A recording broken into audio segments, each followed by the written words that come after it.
10 inevitables. Post-doom, no gloom intro. This is the appetizer. My name is Michael Dowd, and I'm recording this in mid-February of 2022. I actually have three versions of this same program. This shortest one, I'm calling an appetizer. Same title, but a quick nourishing meal is the mid-sized, and then full course gourmet dinner. Each of them is about twice as long as the other. And of course, you're watching this one. This is my main thesis.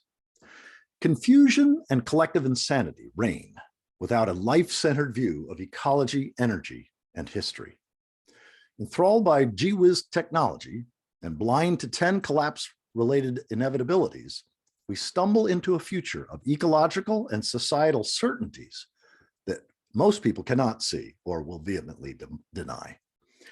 And that's really what the core of these three programs is: 10 collapse-related inevitabilities that I suggest are ecological and societal certainties. And even though I hope to present it in a way that's pretty inarguable or unarguable, most people will probably want to deny them. So let's take a look at denial. Denial is the largely unconscious habit of thought whereby we refuse to accept the reality of things that are bad or upsetting, or that challenge our worldview, our legacy, how we live, what is required of us, and or our feelings of self-worth or superiority. Denial is also the instinctual impulse to reject or discount information that calls into question our hopes, assumptions, or expectations about the future. We all have denial instincts. I do, you do, everybody we know and love does. Here's a powerful quote: "Growth economics is not science. It is an idolatrous religion. It's not science because it flies in the face of the first and second laws of thermodynamics and ignores ecology. It is idolatry because it conceives of mankind as an all-powerful creator rather than as a creature subject to limits." Now, this is the kind of thing that I say in my religious programs, but this is from Herman Daly, World Bank senior economist between 1988 and 1994. He's one of the granddaddies of ecological economics. So let's take a look at a creature subject to limits. John Michael Greer said it this way: the first law of life is limits. Carrying capacity is an ecological concept. There's a limit to how much we can take from the living world and a limit to how much waste we can exude before the system starts breaking down.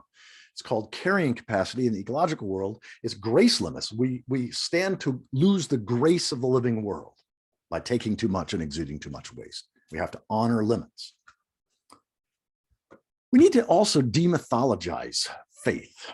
Your God is whatever you put your faith or trust in, your ultimate concern. And this isn't just Michael Dowd saying this. Arguably the most influential theologian of the 20th century, Paul Tillich, famously identified faith as your ultimate concern. Just so you know where I'm coming from, I'm a religious naturalist, a sacred realist. I interpret all mythic language as saying something symbolic about this one reality in which we live and move and have our being. So here's my eco-theo credo. Reality is my God. Evidence is my scripture. The epic of evolution is my creation story. Ecology is my theology. Integrity is my spiritual path. And inspiring trust in reality is my mission. So here's a quick overview of these 10 inevitables. Most people will have a hard time trusting how and why our civilization is collapsing. Abrupt climate mayhem, that is a rapid 2 degrees Celsius or more over pre-industrial, locks in biospheric collapse and extinctions. Tipping points already crossed will be falsely framed as still avoidable. Without assisted migration, love, and action, most plant species will go extinct. Without urgent collective action, there will be dozens of nuclear meltdowns. As our biospheric and societal predicament worsens, so will our mental health. Most people will only reluctantly relinquish their faith in the almighty we. I'll be taking these one at a time here in a few minutes. If you proselytize only the doom side of reality, expect to be shunned. That's why I focus on post-doom. Most people will crave distraction and virtually anything that offers hope.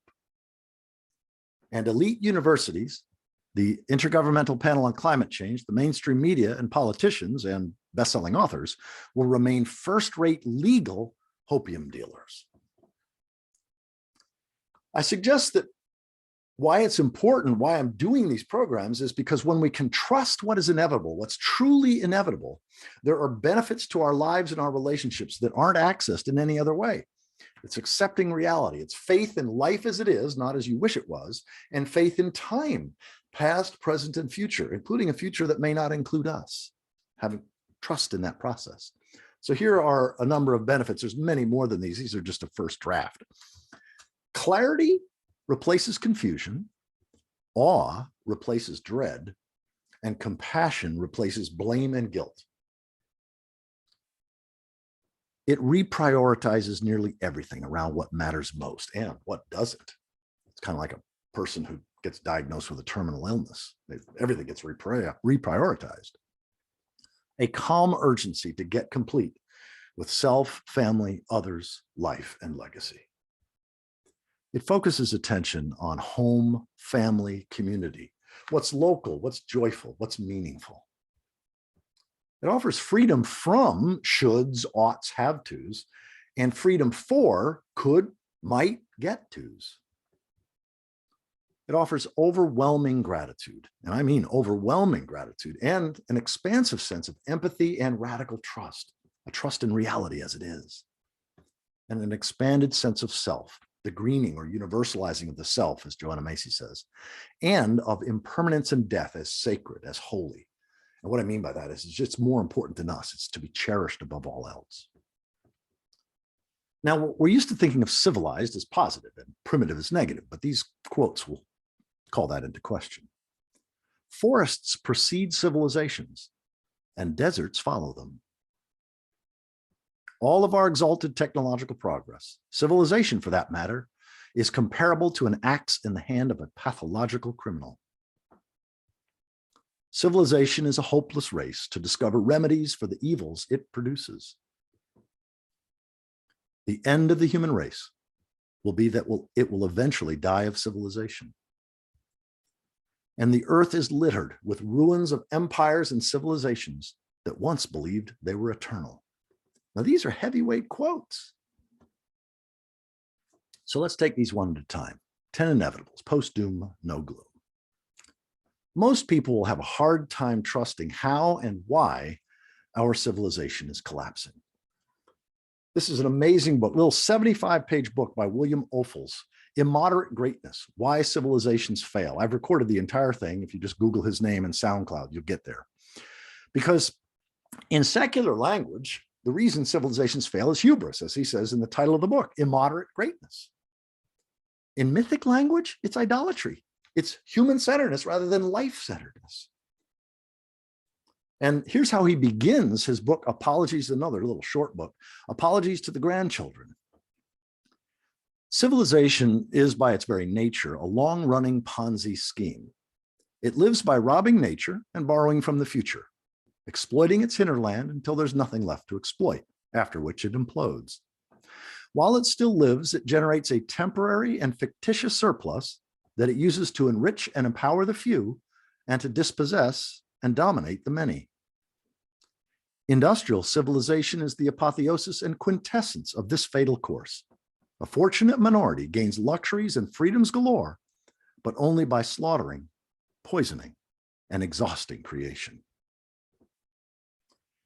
The other thing to recognize in terms of why and how our civilization is falling is we're not unique. This collapse is a feature of all anthropocentric or human-centered civilizations. In fact, this chart showing 88 civilizations came out, BBC Future 3 years ago, did a thing. Luke Kemp wrote an article called, Are We on the Road to Civilizational Collapse? And of course, he answered yes. And he shows 88 civilizations just between 3000 BCE and 1000 of the Common Era. Just that 4,000-year period, if you go back before 3000 BC, or if you look at the last 1,000 years, it's way over 100. And the famous 20th century historian Arnold Toynbee said, great civilizations are not murdered. They take their own life. And this is how they do it. how anthropocentric or human-centered civilizations commit suicide, ecocide. And this is just the last 5% of human history, roughly the last 8,000 years. Over 80 examples. The process typically takes between 225 and 325 years. There's a process of progress or rise or boom, at least for the elite, obviously not for the slaves.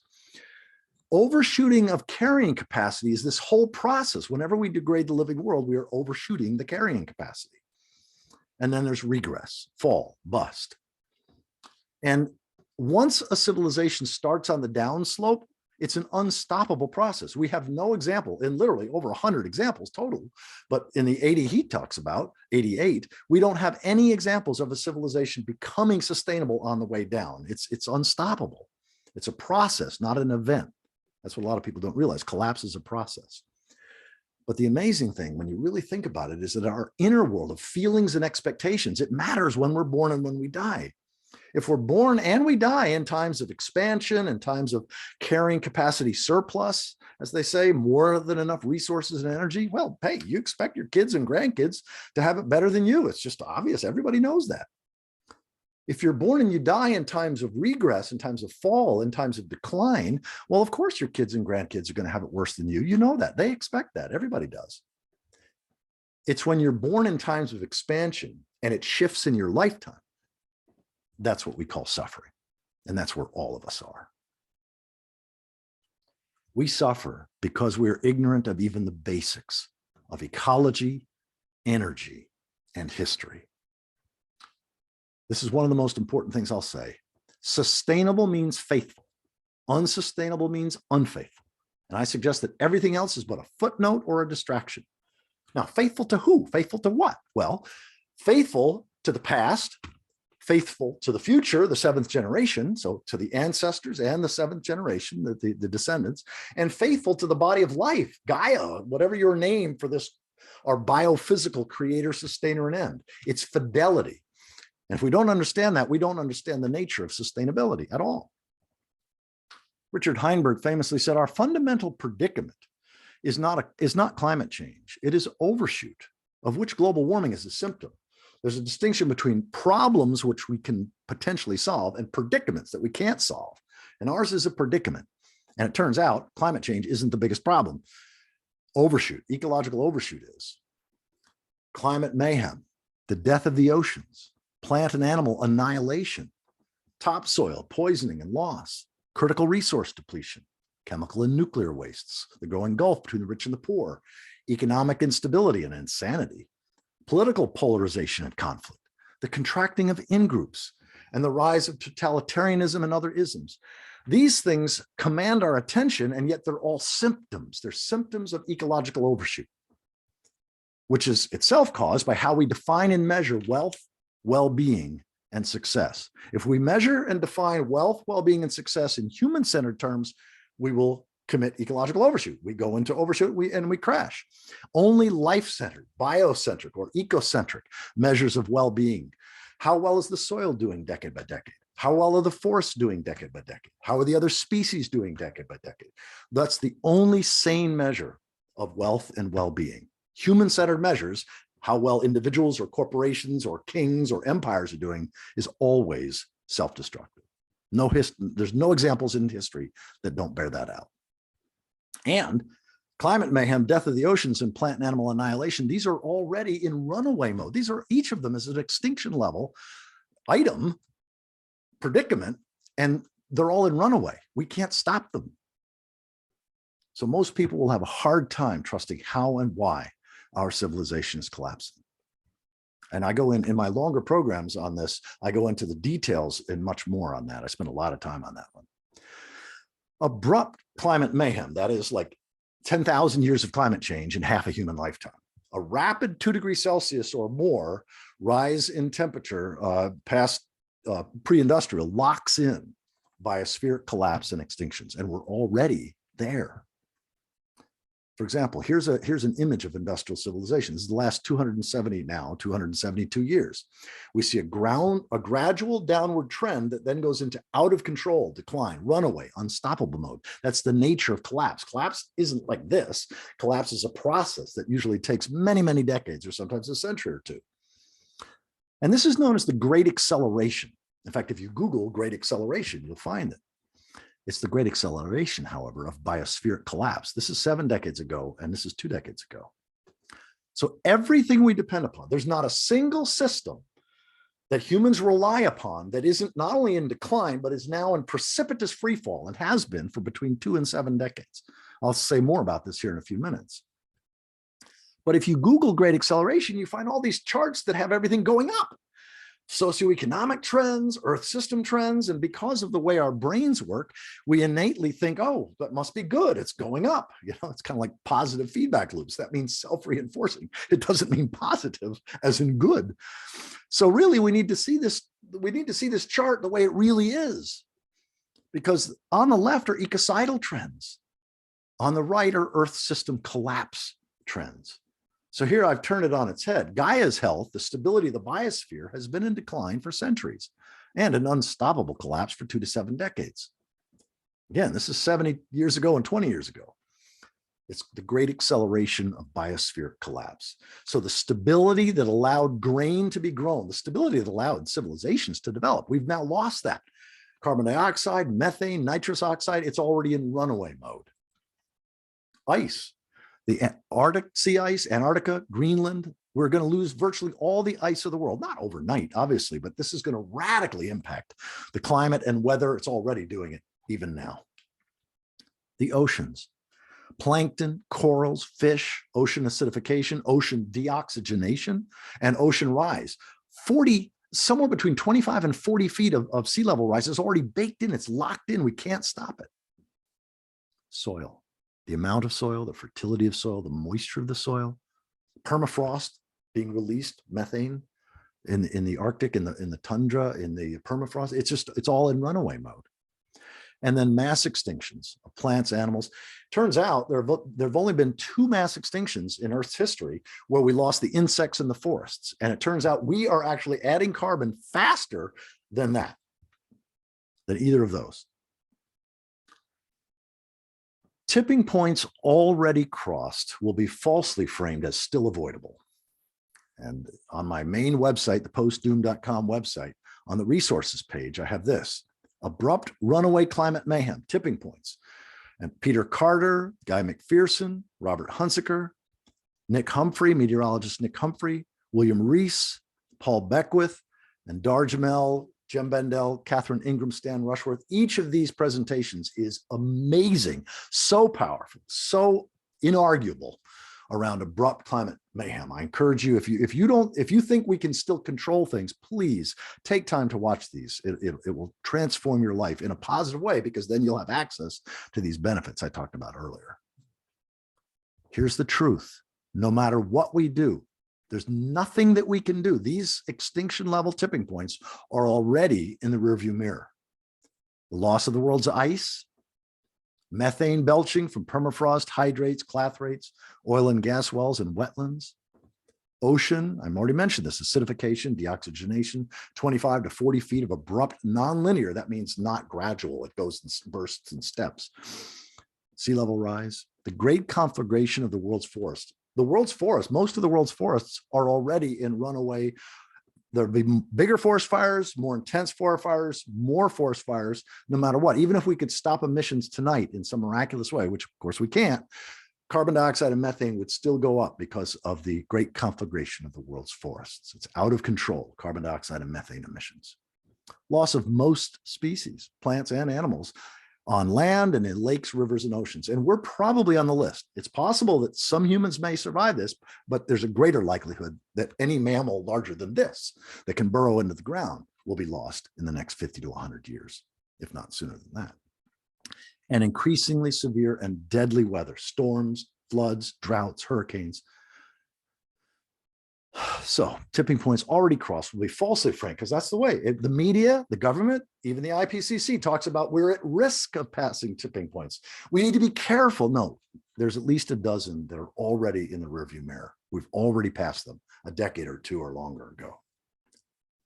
Without assisted migration, love and action, and I prefer love and action to activism, because activism is often still blaming and fear-based, where love and action, what does love motivate you to do? So without assisting in the migration of plants, most plant species will go extinct. My wife is one of the leading point people in North America on this topic, assisted migration. In fact, there was a major book that came out in June of 2020 by Zach St. George, an award-winning journalist, The Journeys of Trees, a story about forests, people, and the future. It was published by W.W. Norton, a top publisher, and it features my wife, Connie, from the very first sentence throughout the book, and her organization, Terrea Guardians. Just an amazing example of assisting. Maybe these trees won't make it, but we're increasing the odds that at least some species of plants and trees can make it through this bottleneck. Robin Wall Kimmerer, the Native American elder and author, best-selling author, talks about helping forests walk. And so that's the way Connie started talking about it now, helping forests walk. And if you want a great quickie overview, just go to the Wikipedia page, Assisted Migration of Forests in North America. You'll get up to speed on this topic really quick. Without urgent collective action, there will be dozens of nuclear meltdowns. It could be more than that, because we have 440 nuclear reactors worldwide, requiring us to assume that industrial civilization has eternal life. Yet we're already 20 to 30 years into abrupt runaway climate change. So I consider this the 64 million year question, not $64 million, but 64 million year question. As industrial civilization continues to collapse faster and faster, how many Chernobyl or Fukushima-like or worse meltdowns due to wildfires, hurricanes, droughts, tsunamis, power grid failures, political instability, or terrorism do you think are possible, likely, inevitable? Connie and I have watched this half a dozen times already. Don't Look Up, of course, star-studded, cast, but a lot of people don't realize it. Neil deGrasse Tyson named it accurately. This is a documentary. This is, in fact, how our politicians and everybody else is relating to this. What a lot of people don't realize is that a comet actually is heading our way. We ourselves set it in motion millennia ago, but only recently have scientists, echoing long-standing indigenous warnings, charted its course and voiced the alarm. Its name is anthropocentrism. In religious language, idolatry. And these are the end times because human-centeredness, as opposed to life-centeredness, will prove to be just as unstoppable and nearly as deadly as the comet in the movie. I go into this a lot more in my longer programs with the same title. I did a program, a 65-minute program a couple of years ago, year and a half ago, Unstoppable Collapse, or I guess 2 years ago. Unstoppable Collapse, how to avoid the worst. Here's the thesis. The stability of the biosphere has been in decline for centuries and in unstoppable out-of-control mode for decades. This great acceleration of Gaian collapse is an easily verifiable fact. The scientific evidence is overwhelming. As I mentioned before, all you got to do is Google great acceleration. Evidence is also compelling that the vast majority of people will deny this, especially those still benefiting from the existing order, those legitimately concerned about the consequences of collapse, and those who fear that accepting reality means giving up. And yes, virtually all of us are in that paragraph. The history of 80 or more previous boom and bust, progress-regress societies reveals how and why Homo colossus is destined for extinction. Homo colossus is William Catton's term, the author of Overshoot, for industrial humanity. Homo colossus is destined for extinction. That may or may not mean the extinction of Homo sapiens. It certainly means that's quite possible, maybe even likely, but Homo colossus is absolutely destined for extinction. Paradoxically, acceptance may be the only thing that can help us not make a bad situation catastrophically worse.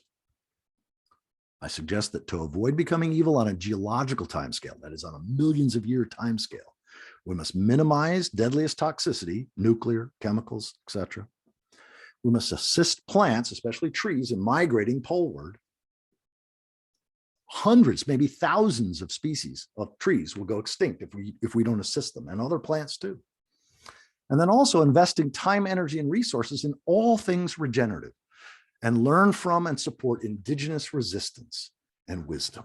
I'll say a little bit more about that later. As our biospheric and societal predicament worsens, so will our mental health. Plato noted this 2,500 years ago, that he was only aware of a few, but as civilizations contract and collapse, addictions of all kinds ramp up. So on my post-doom website, I've had 80 conversations, regenerative conversations, exploring overshoot grief, grounding, and gratitude. And I started having those, and I continue to have these conversations precisely because these are some of the most amazing people on the planet who get the big picture, including the scariest of the scary stuff, have done the heart work, and then come through to inspired local action and whatever it is, to basically a place of deep, compassionate, generous contribution, however love motivates you to do that. I recommend all of these conversations and our twice a week post-doom, no gloom Zoom calls. I also have 2 videos specifically on adapting to reality, post-gloom, deeply adapting to reality, and then a short one, beyond hope and fear, clarity, compassion, courageous love and action.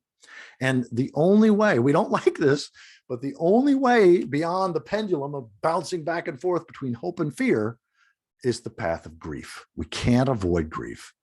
I love this quote from Stephen Jenkinson. Grief requires us to know the time we're in. The great enemy of grief is hope.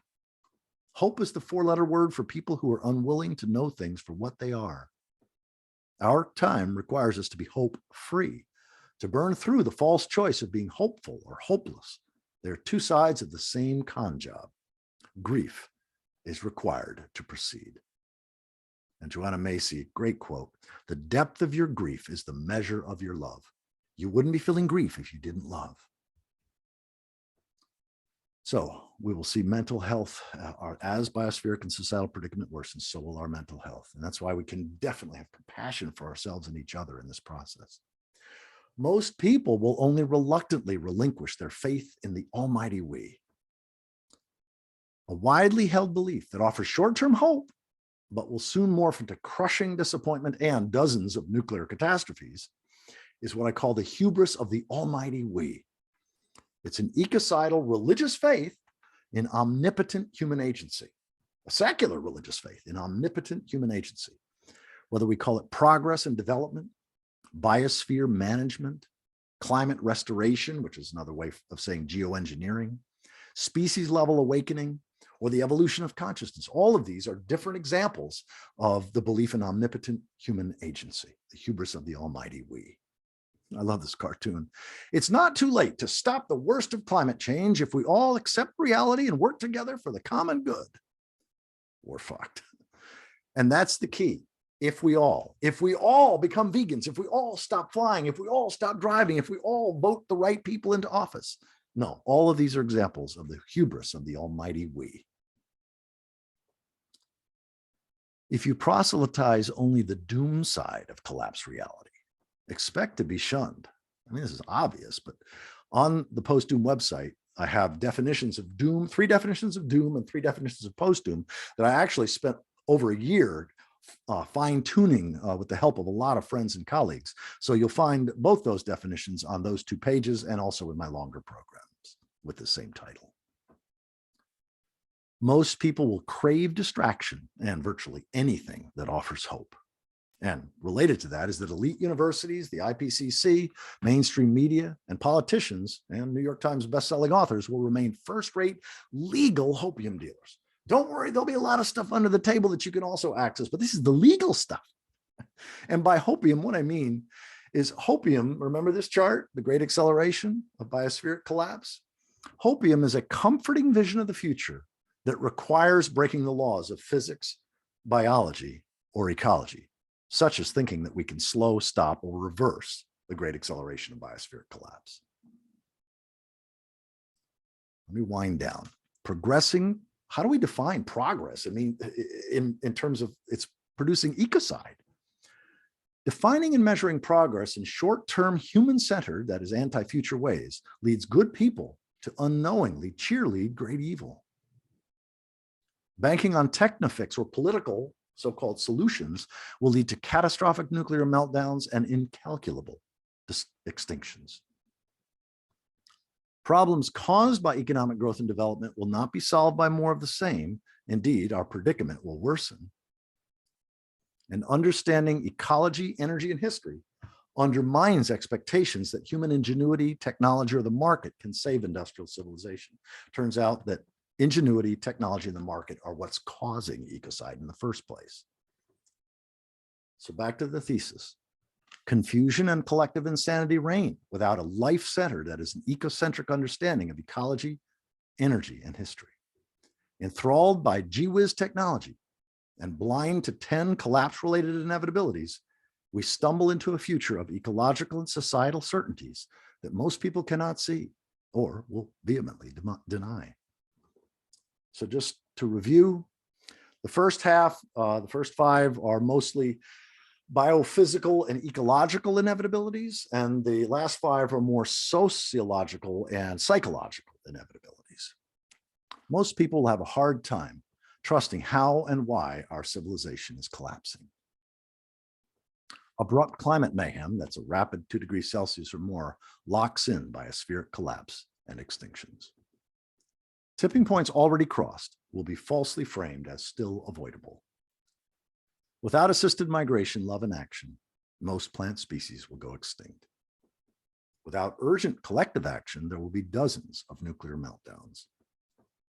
As our biospheric and societal predicament worsens, so will our mental health. Most people will only reluctantly relinquish their faith in the almighty we. If you proselytize only the doom side of collapse reality, expect to be shunned. Most people will crave distraction and virtually anything that offers hope, and there'll be a lot of people offering hope. Elite universities, the IPCC, mainstream media, politicians will remain first-rate legal hopium dealers. And why it's so important to trust how and why our civilization is collapsing is because that's the only way to truly experience these benefits. Clarity replaces confusion. Awe replaces dread, and compassion replaces blame and guilt. I'll say more about this in the longer programs. It reprioritizes nearly everything around what matters most and what doesn't really matter. A calm urgency to get complete with self, family, others, life, and legacy. Focuses attention on home, family, and community. What's local, what's joyful, what's meaningful. Freedom from shoulds, oughts, have tos, and freedom for coulds, mights, get tos. An overwhelming gratitude and an expansive sense of empathy and radical trust. And an expanded sense of self and of impermanence and death as sacred, as holy.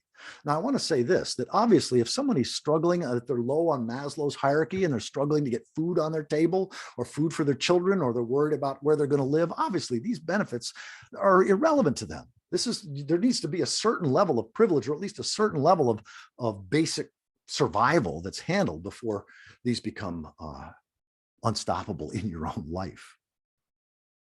So again, this is what you just watched. I have a longer version, about twice as long, and then another one, the full course gourmet dinner. And I encourage you to probably, if you're going to introduce this to somebody else, I encourage one of these first 2, the shorter ones, the full course gourmet. I have all of the research and the books and videos and all of the scholarship behind all of this in that third one, the full course dinner. Thank you.